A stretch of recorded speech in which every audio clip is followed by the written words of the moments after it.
누가복음 5장 1절로 7절의 말씀을 가지고 말씀에 의지하여 라는 제목으로 이 시간 하나님의 말씀을 나누고자 합니다. 제가 신대원에 입학할 때에 졸업을 하기 위한 필수 조건 중에 하나가 바로 학교에서 추진하고 있는 성지순례를 꼭 가야만 하는 규정이 있었습니다. 그래서 학기마다 성지순례 비용을 조금씩 분할로 납부하도록 그렇게 고지서를 발부했죠.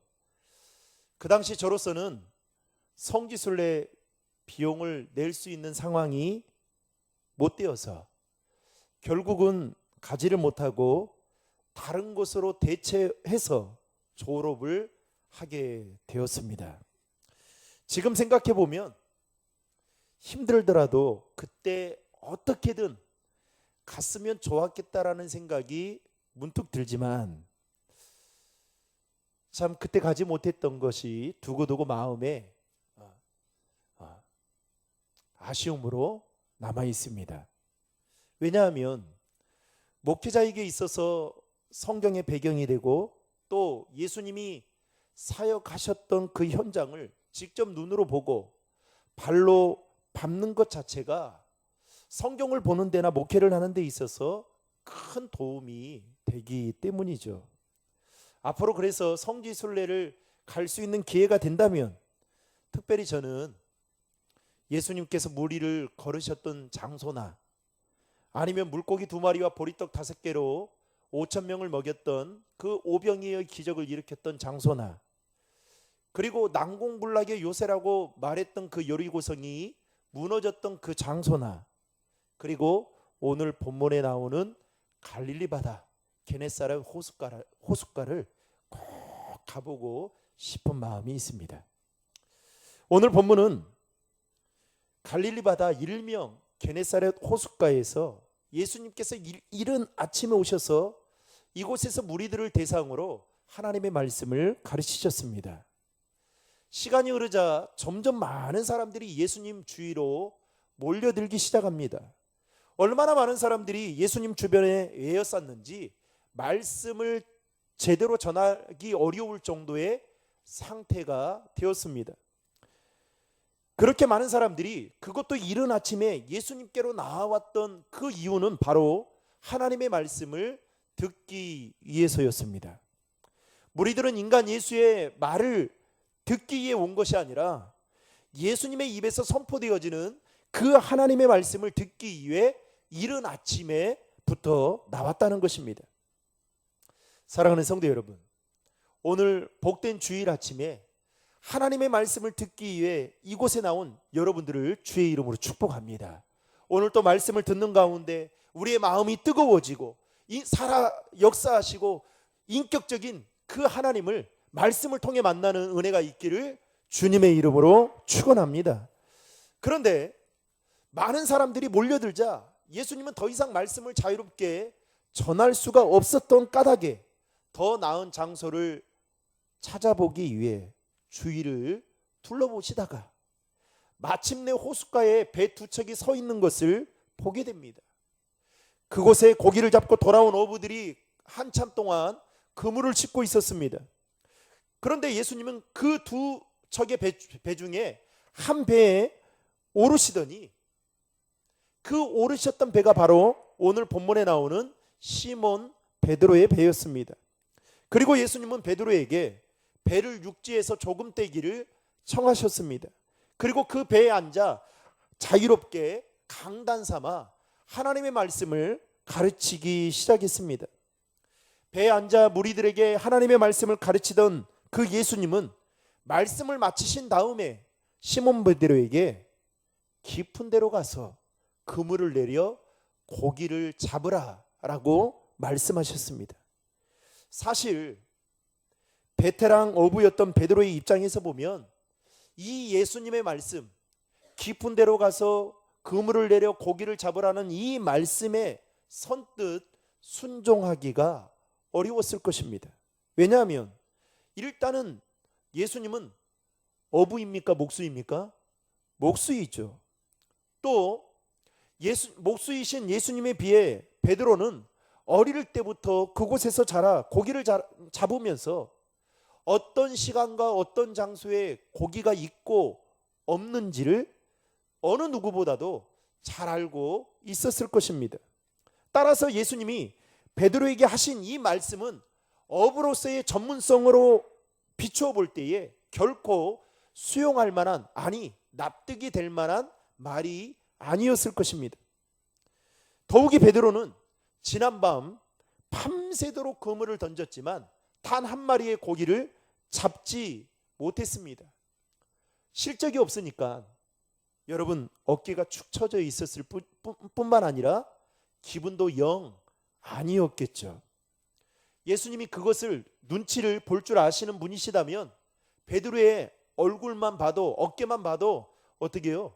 지금 이 말을 할 수 있는 상황이 아니었을 것입니다.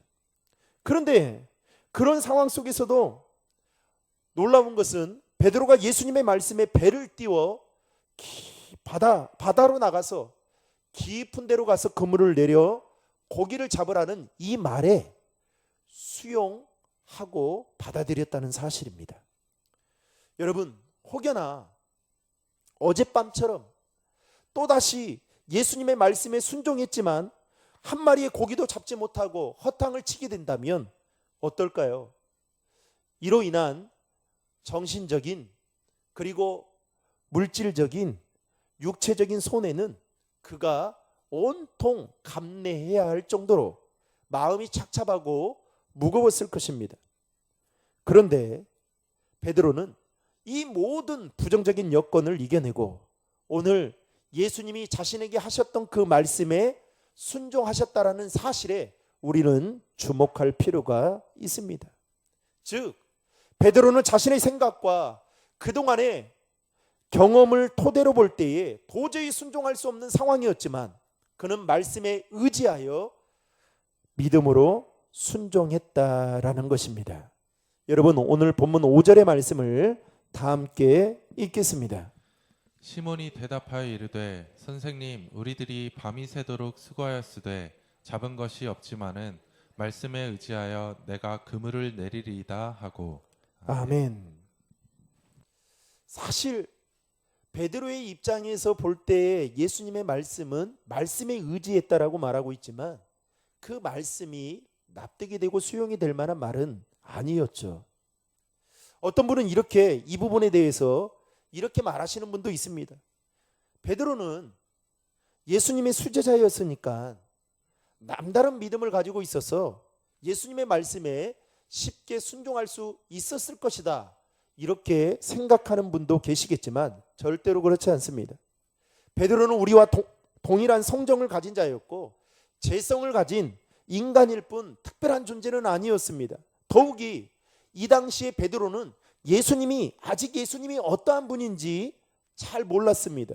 방금 읽은 5절 말씀에 보면 예수님께서 그에게 깊은 데로 가서 그물을 내려 고기를 잡으라고 말씀하셨을 때에 베드로가 예수님을 향해서 뭐라고 부릅니까? 선생님, 즉 랍비라고 부릅니다. 그리고 나서 베드로가 나중에 예수님의 말씀에 순종해서 고기를 잡고 나서야 그 사건을 통해서 자신이 죄인이라는 사실을 알게 되었을 때에 그는 예수님을 향해서 뭐라고 부릅니까? 주여라고 말하고 있는 것을 성경을 통해 볼 수가 있습니다. 이것만 봐도 그때 당시에 베드로가 믿음이 썩 좋았다라고 말할 수 없다라는 것이죠. 그럼에도 불구하고 베드로가 자신의 모든 것을 내려놓고 예수님의 말씀에 순종할 수 있었던 그 이유는 바로 예수님의 말씀을 들었기 때문입니다.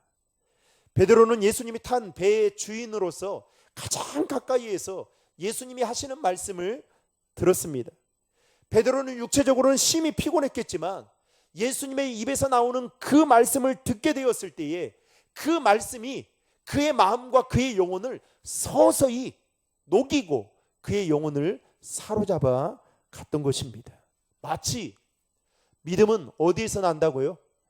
들으면서 난다라는 이 성경에 기록된 말씀처럼 예수님의 입에서 선포되어지는 그 말씀이 베드로에게 말씀을 들었을 때에 베드로 안에 믿음이 생겼고 그리고 그는 그 믿음을 가지고 자신의 모든 것을 내려놓고 예수님의 말씀에 순종할 수 있었다라는 것입니다. 예수님의 말씀에 순종한 결과가 무엇이었습니까? 오늘 본문에 보시면 그물이 찢어질 정도로 고기를 많이 잡았는데 그 앞에 뭐라고 말하냐? 심히 많이 잡게 되었다라고 기록하고 있습니다. 얼마나 고기를 많이 잡았던지 자신의 배에 그 많은 고기를 다 실을 수가 없어서 또 다른 친구의 배를 불러서 두 배에 가득 채울 만큼의 고기를 잡게 되었다라는 것입니다. 여러분 6절과 7절의 말씀을 다 함께 읽겠습니다. 그렇게 하니 고기를 잡은 것이 심히 많아 그물이 찢어지는지라. 이에 다른 배에 있는 동무들에게 손짓하여 와서 도와달라 하니 그들이 와서 두 배 채움에 잠기게 되었더라. 아멘. 여기까지 우리는 이 내용을 너무나도 잘 알고 있습니다.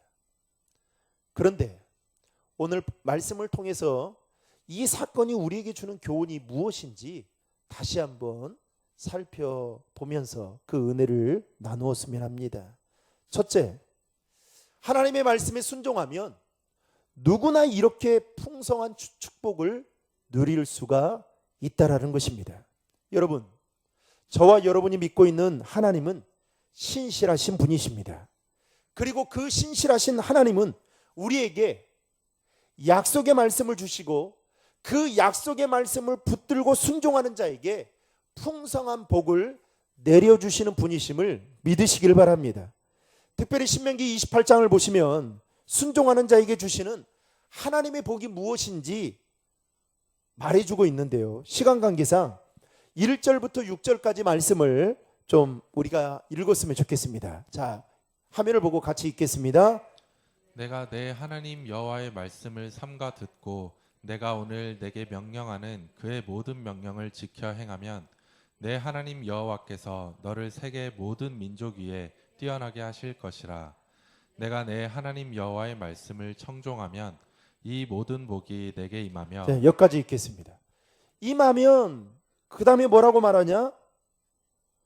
성읍에서도 복을 받고 들에서도 받고 내 몸의 자녀와 토지의 소산과 짐승의 새끼와 심지어는 내 강주리와 떡반죽 그릇이 복을 받고, 더 중요한 것은 네가 어디를 들어와도 복을 받고 나가도 복을 받게 될 것이다 라고 말씀하고 있습니다.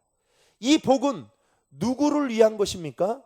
순종하는 자에게 하나님이 예비해 놓으신 복이십니다.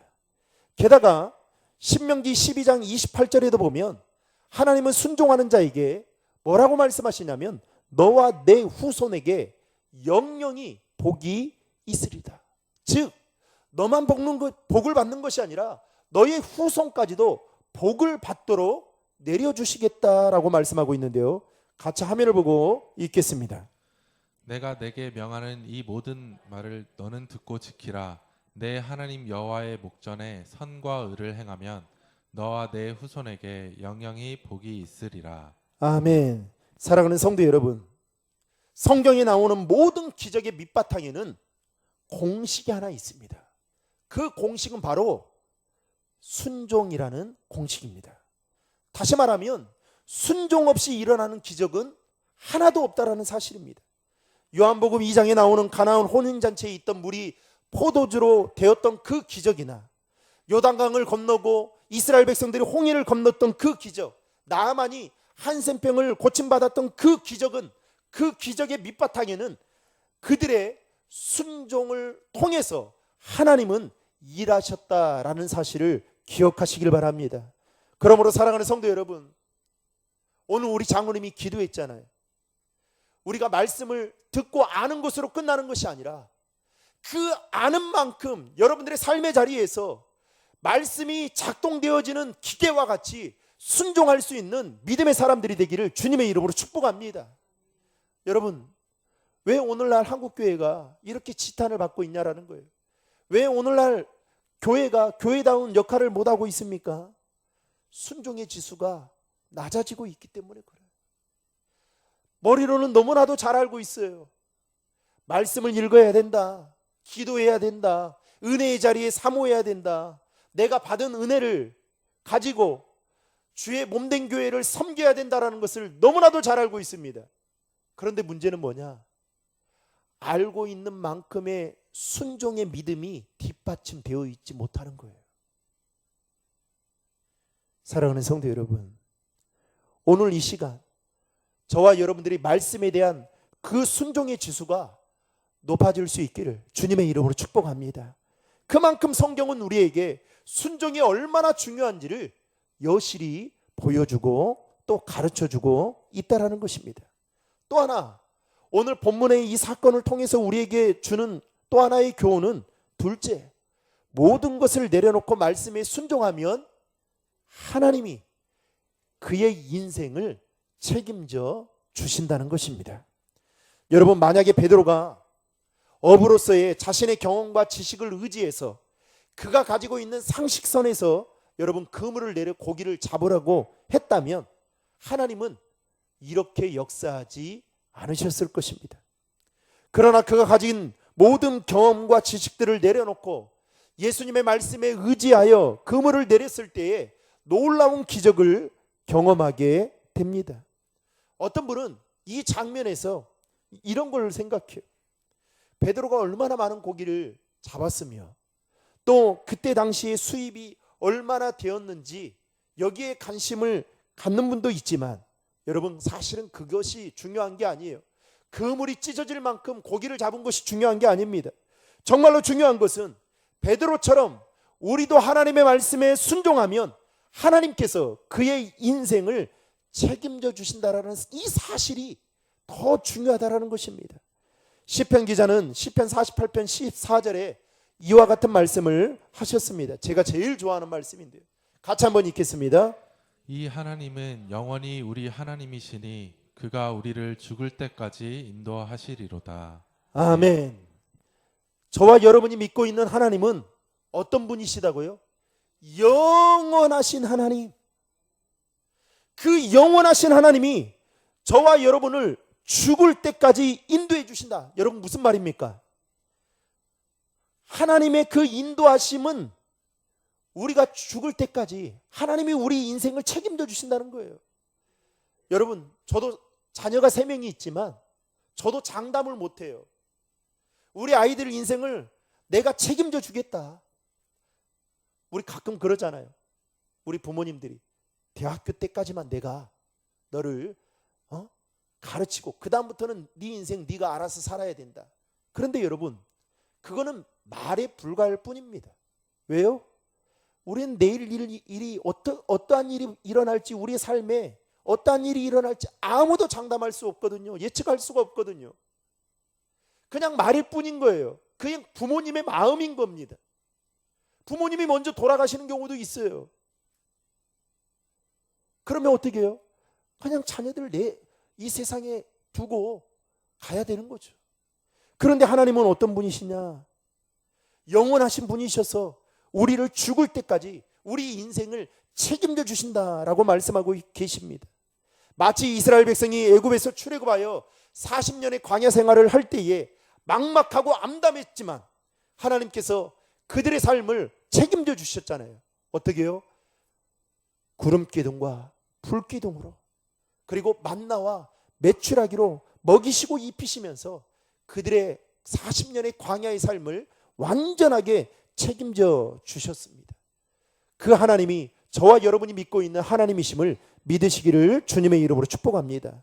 그러므로 사랑하는 성도 여러분, 하나님은 하나님의 말씀에 순종하는 자들의 삶을 책임져 주시는 분이심을 꼭 명심하시기를 바랍니다. 어느 기독교 기관에서 교회를 다니는 20, 30대 청년들을 대상으로 성경적 삶의 현실 가능성 여부에 대한 주제로 설문조사를 했습니다. 그런데 이 설문조사에 놀랍게도 이렇게 반응을 했어요. 성경 말씀을 지키고 살면 성공하지 못한다라는 응답이 40.4%로 나왔습니다. 더 놀라운 것은 하나님의 말씀을 지키며 사는 사람이 주위에 별로 없다라는 응답이 61.7%나 나왔다는 겁니다. 즉 교회를 다니는 청년들 중에도 2명 중에 1명은 하나님의 말씀대로 살면 성공하지 못한다라는 잘못된 생각을 가지고 있다라는 것이죠. 여러분, 왜 이런 인식을 갖고 있는 걸까요? 교회를 다니면서도 성공에 대한 잘못된 가치관을 가지고 있기 때문에 그래요. 오늘날 사람들이 보편적으로 생각하는 여러분 성공의 평가의 기준은 뭡니까? 돈과 권력입니다. 그리스도인들에게 돈과 하나님, 돈과 권력 중에 하나를 택하라고 한다면 주저없이 하나님을 택합니다. 그런데 실제로 삶의 현장에서는 다르다는 거예요.